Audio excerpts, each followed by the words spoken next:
इतिहास के पन्नों में कुछ तारीखें, कुछ घटनाएं ऐसी दर्ज हो जाती हैं जो सिर्फ वक्त का हिसाब नहीं रखती, बल्कि एक पूरे युग पर अपनी अमिट छाप छोड़ जाती हैं।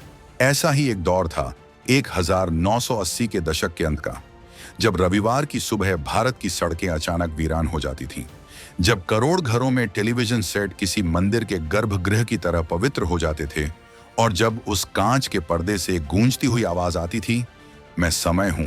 वो सिर्फ एक सीरियल नहीं था, वो बी.आर. चोपड़ा का रचा हुआ एक ऐसा महायज्ञ था जिसमें पूरा देश एक साथ आहुति दे रहा था। वो महाभारत थी, एक ऐसी गाथा जिसने किरदारों को कलाकार नहीं, भगवान बना दिया और कलाकारों को इतिहास में अमर कर दिया। लेकिन आज 37 साल बाद जब हम उस सुनहरे अतीत की ओर पलटकर देखते हैं, तो एक अजीब सी सिहरन और एक गहरा सन्नाटा महसूस होता है। ऐसा लगता है मानो समय का वो पहिया जो कभी कुरुक्षेत्र के मैदान में घूम रहा था, अब एक एक करके उन सभी अमर किरदारों को लील रहा है जिन्होंने हमें धर्म, अधर्म और कर्म का पाठ पढ़ाया था। एक अनकहा अनसुना महाप्रस्थान चल रहा है। हाल ही में जब कर्ण का किरदार निभाने वाले पंकज धीर के निधन की खबर आई, तो यह सिर्फ एक कलाकार के जाने का शोक नहीं था, यह हमारे बचपन की एक और सुनहरी ईंट के भरभरा कर गिर जाने का दर्द था। यह कोई अकेली घटना नहीं है, यह उस दर्दनाक सिलसिले की एक और कड़ी है जिसमें शकुनी की कुटिल हंसी हमेशा के लिए खामोश हो चुकी है, भीम की गदा शांत पड़ चुकी है और देवराज इंद्र का सिंहासन अर्श से गिरकर गुमनामी के फर्श पर चकनाचूर हो चुका है। किसी को कैंसर जैसे अदृश्य शत्रु ने परास्त कर दिया, तो किसी का विशाल हृदय अचानक ही धड़कना बंद कर गया। कोई गरीबी और अकेलेपन के ऐसे चक्रव्यूह में फंसा कि मौत भी उसे गुमनामी में ही मिली, तो कई सितारे ऐसे भी हैं जो आज 37 साल बाद भी एक अनसुलझी पहेली बने हुए हैं। तो आखिर ये हो क्या रहा है? क्या यह महज एक संयोग है कि एक ही महाकाव्य के इतने सारे महानायक एक एक कर हमें छोड़कर जा रहे हैं, या यह नियति का कोई ऐसा क्रूर और लिखा हुआ विधान है जिसे हम समझ नहीं पा रहे? चलिए आज उस महाभारत के सेट से शुरू हुई इस भावुक, दर्दनाक और रहस्यमयी यात्रा की एक एक परत को खोलते हैं और जानते हैं कि हमारे वो पूजनीय कलाकार पर्दे के पीछे असल जीवन का कौन सा कुरुक्षेत्र लड़ रहे थे। सूर्यपुत्र का अस्त, जब कर्ण ने कैंसर के रण में त्यागे प्राण। महाभारत के पन्नों में अगर कोई एक किरदार है जो अपनी वीरता, दान और दुर्भाग्य के लिए जाना जाता है, तो वो है सूर्यपुत्र कर्ण। एक ऐसा योद्धा जो योग्य होकर भी उपेक्षित रहा, जो मित्र धर्म निभाने के लिए सत्य के विरुद्ध खड़ा हुआ और अंत में जिसने अपने कवच कुंडल तक दान कर दिए। जब पंकज धीर ने इस किरदार को पर्दे पर उतारा, तो उन्होंने इसे सिर्फ निभाया नहीं, उन्होंने इसे आत्मसात कर लिया। उनकी कड़क आवाज में जब संवाद गूंजते, उनकी आंखों में जब कर्ण की पीड़ा छलकती, तो ऐसा लगता मानो साक्षात कर्ण ही अपनी व्यथा सुना रहे हों। उनका प्रभाव इतना गहरा था कि वो सिर्फ एक अभिनेता नहीं, बल्कि करोड़ों भारतीयों के लिए दानवीर कर्ण का प्रतिरूप बन गए। यह उनकी अदाकारी का ही जादू था कि देश के करनाल और बस्तर जैसे इलाकों में लोगों ने उनके मंदिर बनवा दिए, उनकी प्रतिमाएं स्थापित की और उन्हें पूजना शुरू कर दिया। एक कलाकार के लिए इससे बड़ा सम्मान और क्या हो सकता है कि लोग उसके किरदार में ईश्वर का अक्स देखने लगें। लेकिन पर्दे पर अजेय दिखने वाला, अपने तेज से सूर्य को भी चकाचौंध कर देने वाला यह महायोद्धा असल जिंदगी में एक खामोश जंग लड़ रहा था। जिंदगी के रण क्षेत्र 15 अक्टूबर को 68 वर्ष की आयु में जब उन्होंने अपनी अंतिम सांस ली, तो यह एक अभिनेता का निधन नहीं था, यह उस विश्वास का अंत था कि हमारा कर्ण अजेय है। यह उस युग के एक और सुनहरे अध्याय का पटाक्षेप था। उन्होंने अपने पीछे एक ऐसी विरासत छोड़ी है जो हमें हमेशा याद दिलाएगी कि असली योद्धा वो है जो अंत तक लड़े, चाहे परिणाम कुछ भी हो। पांसे पलटने वाला जादूगर जो समय से ही हार गया, शकुनी मामा गूफी पेंटल। अब बात उस किरदार की जिसके बिना महाभारत की कल्पना भी नहीं की जा सकती। वो धूर्त, वो चालाक, वो अपनी कुटिल मुस्कान और पांसे फेंकने के अंदाज से पूरे कुरुक्षेत्र का भविष्य लिखने वाला गांधार नरेश शकुनी। गूफी पेंटल ने जब शकुनी मामा का किरदार निभाया, तो उन्होंने खलनायकी को एक नई परिभाषा दे दी। लोग उनसे नफरत करते थे, उनके सर्वनाश की कामना करते थे, लेकिन उनकी अदाकारी से आंखें नहीं हटा पाते थे। मेरे बच्चे कहने का उनका वो नाटकीय अंदाज आज भी एक तकिया कलाम बना हुआ है। लेकिन जो राज बहुत कम लोग जानते हैं, वो यह है कि पर्दे पर महाभारत का पासा पलटने वाला यह किरदार पर्दे के पीछे इस महा सीरियल का सबसे बड़ा सूत्रधार था। गूफी पेंटल सिर्फ एक अभिनेता नहीं, बल्कि महाभारत के कास्टिंग डायरेक्टर भी थे। उन्होंने ही देश के कोने कोने से एक एक हीरे को खोजकर इस महाकाव्य की माला में पिरोया था। पंकज धीर को कर्ण बनाने से लेकर रूपा गांगुली को द्रौपदी के रूप में स्थापित करने तक हर बड़े चयन के पीछे गूफी पेंटल की पारखी नजर थी। वो इस शो के असली वास्तुकार थे। साल 2023 में जब इस महान कलाकार ने दुनिया को अलविदा कहा, तो यह सिर्फ एक किरदार का अंत नहीं था। यह उस मास्टरमाइंड का जाना था जिसने इस पूरी बिसात को बिछाया था। दिल और किडनी की बीमारियों से जूझते हुए वो जिंदगी की बाजी हार गए। उनकी मृत्यु के साथ ही महाभारत की वो सबसे यादगार और कुटिल हंसी हमेशा के लिए खामोश हो गई। लेकिन उनका रचा हुआ संसार आज भी टेलीविजन के इतिहास में अमर है। देवराज का पतन, अर्श से वृद्धाश्रम तक की वो दर्दनाक दास्तान जो रुला देगी। यह कहानी सिर्फ दुखद नहीं, बल्कि दिल को झकझोर कर रख देने वाली है। यह कहानी है पर्दे के देवराज इंद्र यानी सतीश कौल की। एक ऐसा अभिनेता जिसे कभी पंजाबी सिनेमा का अमिताभ बच्चन कहा जाता था, जिसके नाम पर 300 से ज्यादा हिंदी और पंजाबी फिल्में थीं, जिसकी एक झलक पाने के लिए प्रशंसक दीवाने रहते थे।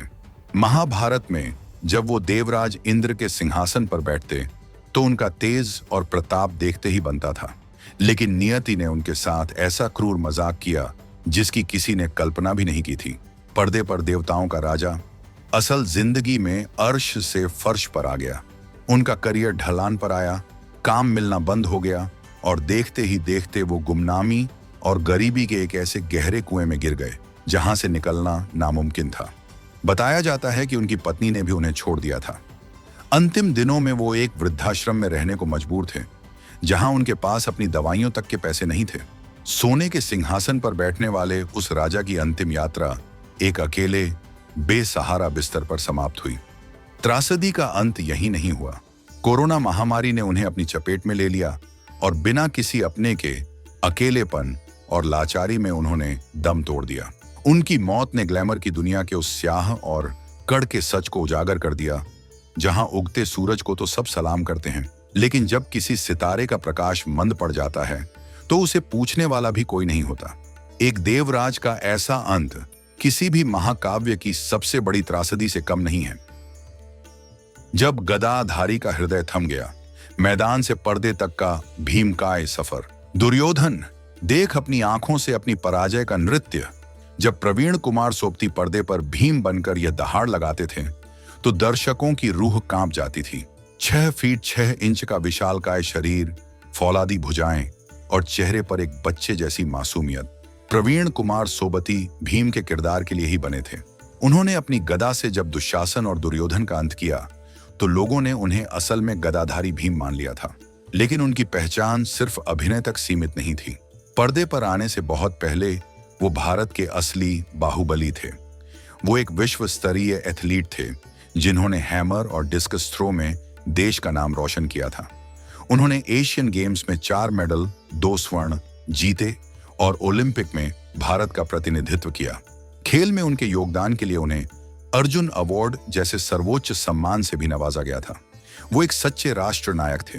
साल 2022 में 74 वर्ष की आयु में इस पहाड़ जैसे इंसान का दिल भी जवाब दे गया। हार्ट अटैक ने उनकी जान ले ली। उनका जाना सिर्फ महाभारत के एक स्तंभ का ढहना नहीं था, बल्कि देश के एक गौरवशाली एथलीट का भी अंत था।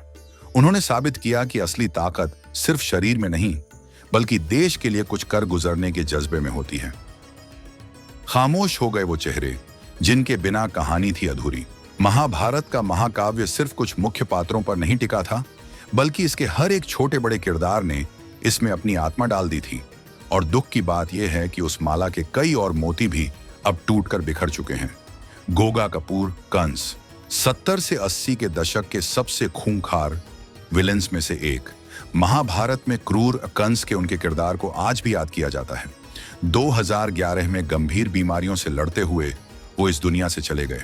राजेश विवेक वेदव्यास, लगान के गुरण और महाभारत के सूत्रधार महर्षि वेदव्यास के किरदार को जीवंत करने वाले इस अद्भुत अभिनेता का 2016 में दिल का दौरा पड़ने से निधन हो गया। धर्मेश तिवारी, कृपाचार्य और वीरेंद्र राजदान, विदुर, हस्तिनापुर के दो सबसे ज्ञानी और नीतिवान स्तंभ। कृपाचार्य बने धर्मेश तिवारी 2014 में और महात्मा विदुर बने वीरेंद्र राजदान 2003 में ही हमें छोड़कर चले गए थे। रसिक दवे, नंद बाबा, श्री कृष्ण के पालक पिता नंद के स्नेहमयी किरदार को निभाने वाले रसिक दवे 2022 में किडनी की बीमारी के कारण चल बसे।